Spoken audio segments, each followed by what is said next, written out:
Hey everybody, Mrs. Tatter. Today we're going to go over the more formal definitions of what we started last week. So if you did not do the gizmo from last week where you had to investigate what these three, and I don't think that was C, I think it was K, but where you had to investigate what these three did to the graph of sine, then please go back and do that before you start this video. Otherwise it won't make a whole lot of sense. All right, so what a lot of you said happened to the graph when you made A bigger is you said the graph kind of got taller, or when you made it smaller, it got shorter. And that is true.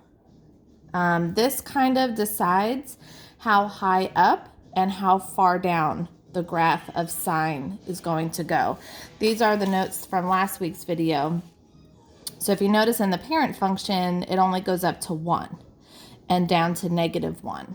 So if I make this front number bigger, it can go up higher than 1, or I mean, it could go to 0.5. It could really go to anything. But this is called the amplitude. All right, you probably noticed when you made the B that's next to X. That's very important. This is next to the X. You might have said like it shrunk it, or it made it kind of compressed this way, like skinnier, or it might have stretched out a little bit more. There's no actual word for what this is, but the thing that it is affecting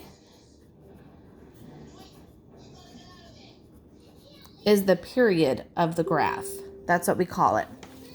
So if you notice on our parent function, the parent function, we basically went in a circle. So this went up to 360 degrees. So that's the normal cycle for sine, is 360 degrees. But if you think about speeding it up, if we speed it up, it's going to take less time. Or if we slow it down, it's going to take more time. So that's called the period, basically how fast it takes to make this shape from the origin all the way up, all the way down, and back to the x-axis. So there's a little formula, and it's hard to remember that you have to do this formula because for everything else that we've done so far, all you've had to do is look at the number, and you can tell just by looking at it what it does. But this particular one has a formula that we have to use.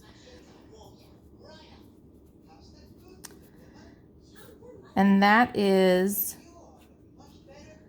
2 pi over b.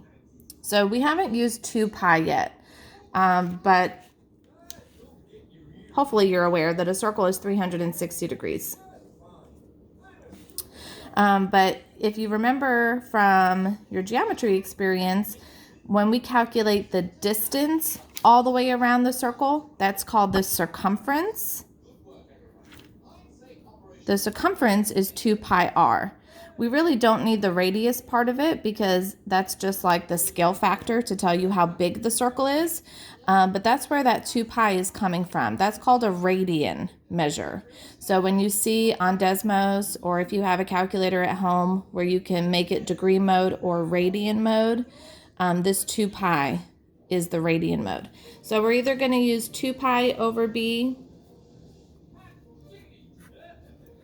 or 360 over b, depending on if it's in radian mode or degree mode. If you see a pi symbol, it's automatically this one.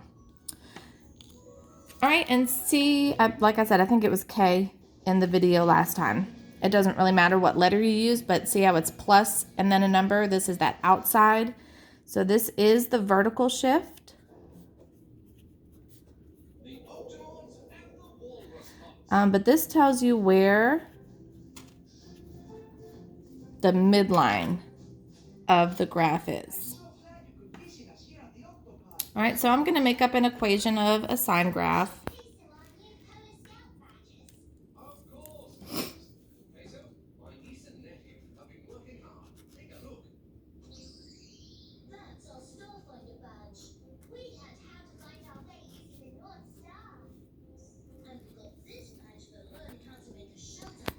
2 sine 2x minus 3. And basically I want to be able to figure out all of these key features so that I can sketch the graph.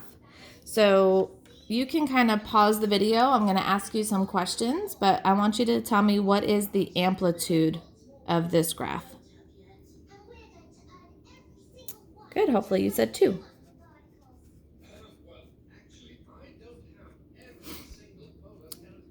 So using the formula, and it doesn't matter which one you want to use for this one. I haven't really told you, and there's no pi symbol. But see if you can use one of those two formulas and figure out what the period of this graph is.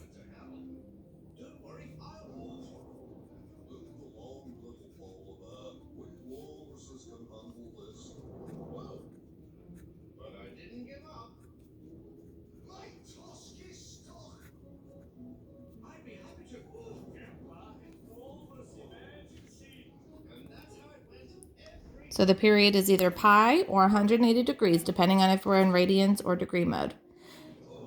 And the midline, that vertical shift,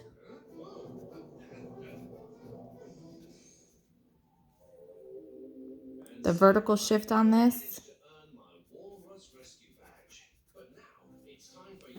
would be down 3.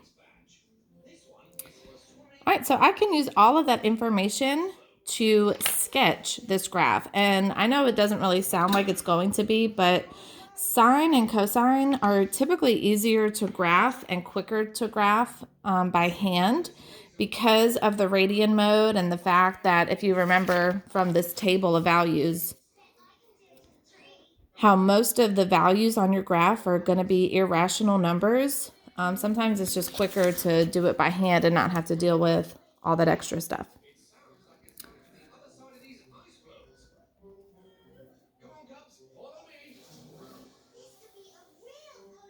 All right, mine's not that straight, but that's okay. All right, so when I'm graphing sine or cosine, the first thing that I do is put my midline. So we had a vertical shift down 3, so 1, 2, 3.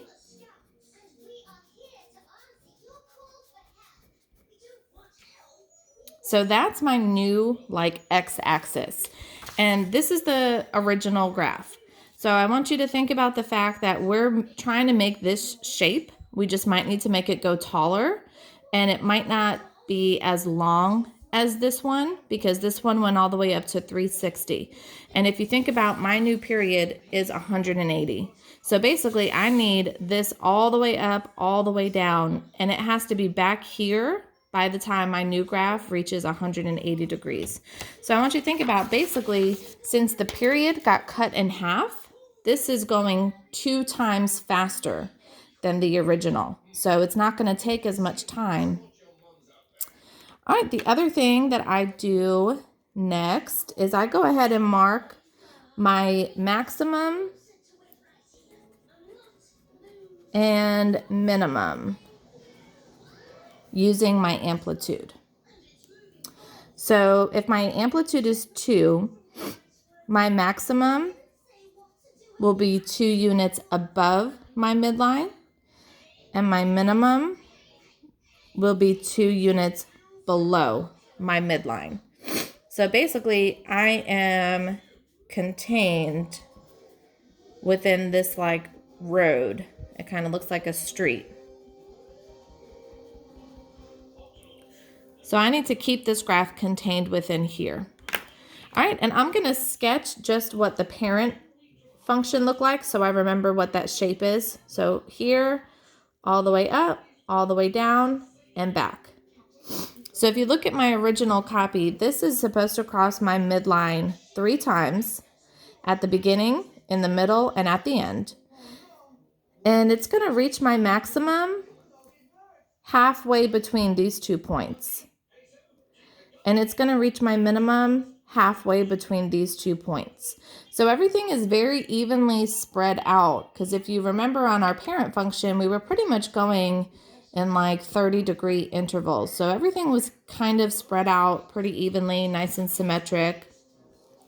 So I'm going to start my graph there. So that's point 1. And I'm making this graph up, so it doesn't really matter what I decide to kind of count by. But since on the original we kind of counted by 30 degrees, I'm just going to go ahead and count by 30 degrees on this one so you can see. So 30, 60, 90, 120, 150.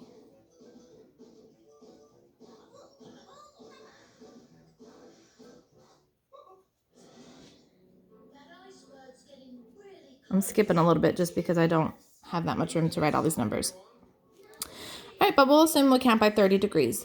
So 1, 2, 3, 4, 5, 6. So my graph needs to be done by the time I get to 180 degrees. So this point is that point. So I'm going to start crossing these off. Those are the 2 points that I've plotted so far, my first point and my last point. This one needs to be in the middle. So now I've got that point done. And now in between these two is my max. In between these two is my minimum. So I'm going to have to estimate these because I currently have like 3 blocks in between these 2 points. So at about 1.5 blocks, I'll go ahead and put my max. So that's that point. And in between these two, so about another 1.5 blocks, I'll put my minimum. All right, so that is it. That is my graph.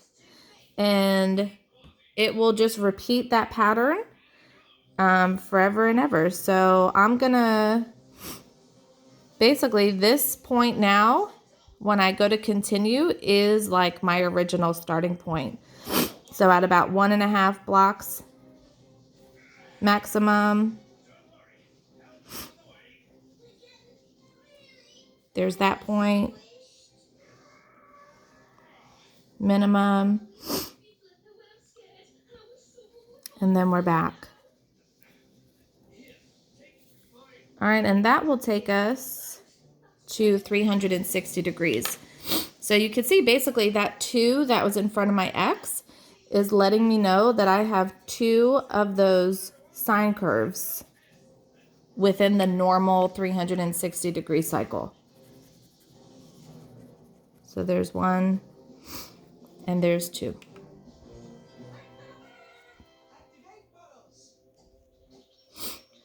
All right, I'll do one more.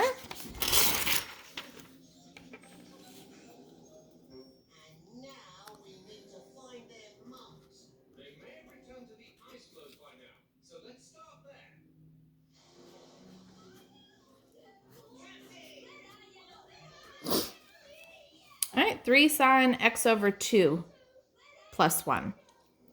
So figure out, if you want to pause the video here, we're going to do the same thing. Figure out the amplitude. Use the formula to figure out the period of this graph and figure out where the vertical shift or the midline is going to be.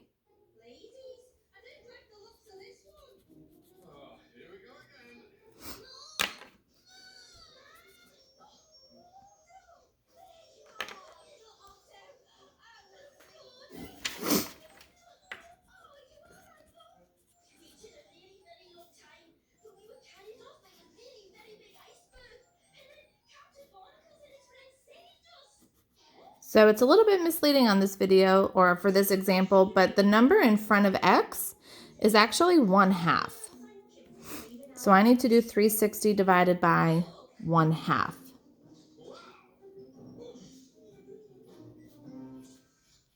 Or 2 pi divided by 1/2. 360 divided by 1/2 is 720. 2 pi divided by 1/2 is 4 pi.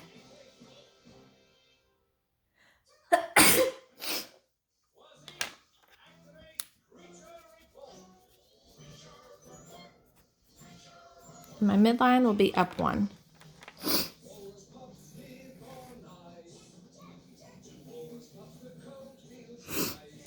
All right, and again, I'm gonna sketch my parent function.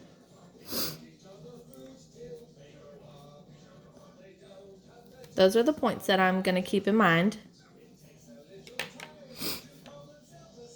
I start with my midline, up 1.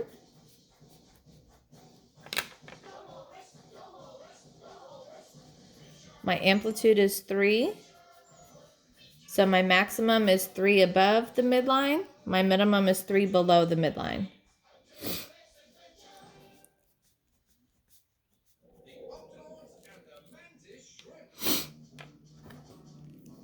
All right, now this graph is kind of getting stretched out.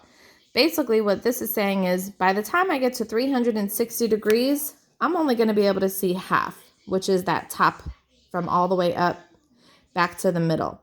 So by the time I get to 360 degrees, that's all I'm going to be able to see.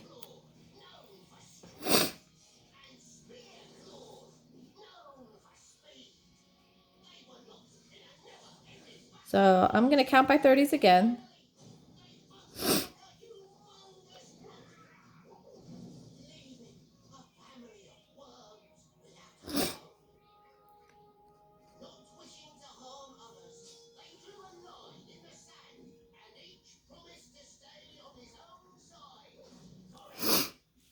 And I'm going to have to keep going. And I'm lazy, so I'm just going to skip.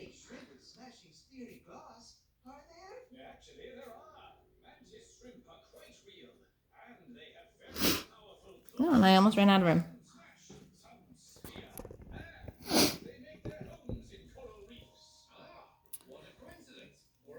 All right, so my initial point on my midline,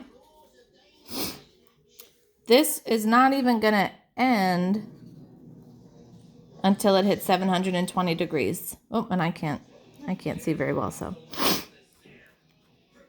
forget that I drew that one. So it ends on my midline. So that's those two. I'm going to find my middle. My middle is 360. All right, and then in between those two, it'll reach my maximum. In between these two, it will reach my minimum.